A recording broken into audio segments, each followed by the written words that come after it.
Muchas gracias, señora Velarde. Por el Grupo Parlamentario Euskal Herria Bildu tiene la palabra el señor Iñárritu García.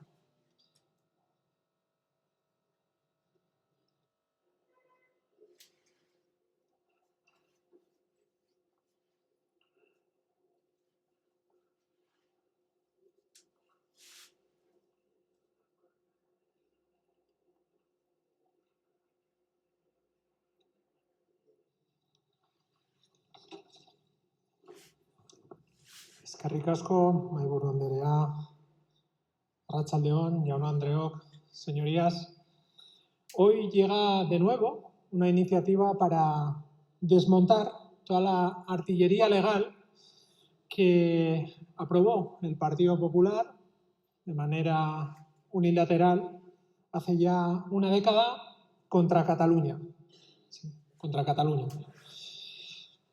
Esta proposición de ley que trae el Partido Nacionalista Vasco, de nuevo, ya la vimos en la legislatura anterior, se trata de derogar dos medidas que, por un lado, llevaban a aprobar los recursos previos de constitucionalidad ante los estatutos de autonomía y, de igual forma, en segundo lugar, dotando al Tribunal Constitucional de unas capacidades que cambiaban la naturaleza misma de ese tribunal. De hecho, no son pocos los juristas que en el primer caso de los recursos previos, y ya lo señalaba la portavoz que me precedió en el uso de la palabra, pues convertía de hecho el Tribunal Constitucional en una tercera cámara parlamentaria ante esos estatutos de autonomía.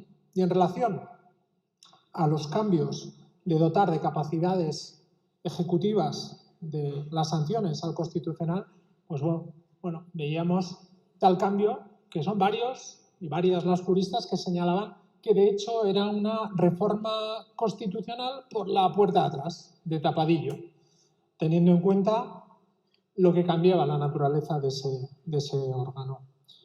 Y miren, podríamos preguntarnos, ¿no? ¿Cuál era la intención del Partido Popular en aquella época? Bueno, obvio que era coartar la decisión política de los representantes políticos elegidos en los diferentes territorios, en las diferentes comunidades o parlamentos de las diferentes comunidades.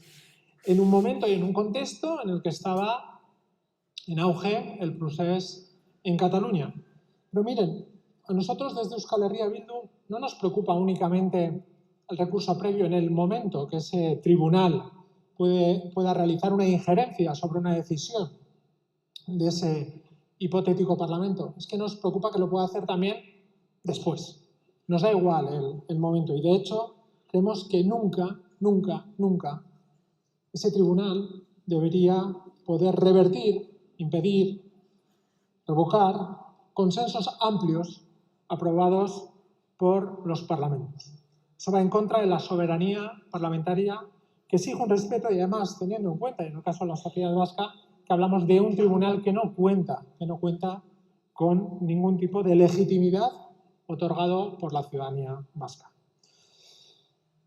En relación a la reforma de dotar de capacidades ejecutivas y de resoluciones como suspensiones o ejecución de decisiones del tribunal, lo decía antes, es que va en contra de la separación de poderes y es que además distorsiona ese equilibrio que debe haber entre lo territorial y lo competencial, y más cuando hablamos de un Estado plural, de un Estado compuesto en el cual esos equilibrios son aún más importantes. Pero el PP creyó en ese momento, tenía mayoría absoluta en esta Cámara, que podía hacerlo y que un giro de tuerca hacia la recentralización y hacia la represión le iba bien.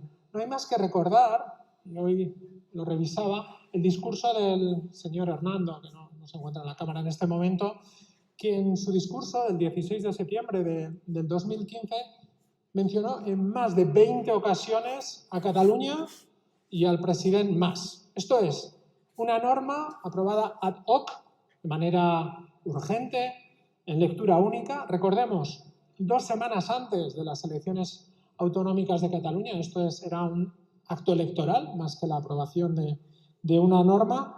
Y de igual forma, un mes antes de que se disolvieran estas Cortes en la 10ª legislatura. Esto es lo que, no ya el constituyente que decía el señor Legarda, sino que es que en 35 años no se había visto la necesidad, ¿no?, de dotar de esas capacidades al Tribunal Constitucional. Nadie las había pedido, pues el PP decidió que era importantísimo para intentar amenazar y coartar a los representantes políticos de Cataluña. Y estas 2 reformas que llevó a cabo el Partido Popular tenían en el fondo, o anunciaban un poco lo que iba a hacer en relación a la tensión que se estaba dando por el conflicto político existente entre Cataluña y el Estado español.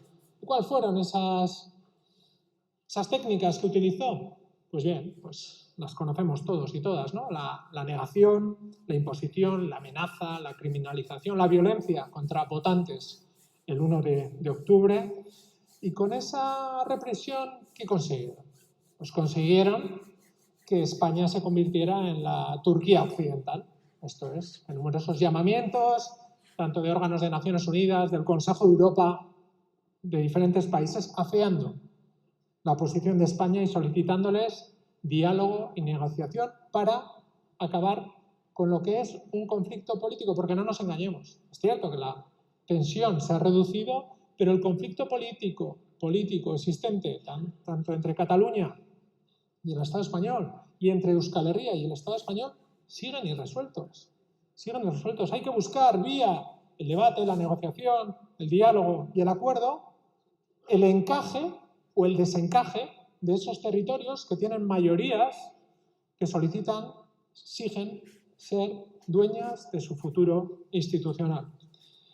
Y miren, para ir acabando, que se me agota el tiempo, señores del Partido Nacionalista Vasco, tanto ustedes como nosotros, como la mayoría de la sociedad vasca, exige ser dueña de su futuro institucional y que además esas decisiones se palpen en acuerdos que tengan reflejo, en acuerdos transversales también, a la hora de dotarnos de mayores capacidades, de soberanías o nuevos estatus. De hecho, hay un mandato claro en la Comunidad Autónoma Vasca para llegar a un acuerdo. Y consideramos y creemos que nunca un tribunal ajeno, como es el Tribunal Constitucional, puede estar por encima de la decisión de nuestros parlamentos. Por ello, hoy, por responsabilidad y por coherencia, ya que votamos en contra de las medidas que aprobó el Partido Popular, apoyaremos esta medida. Eskerrik asko.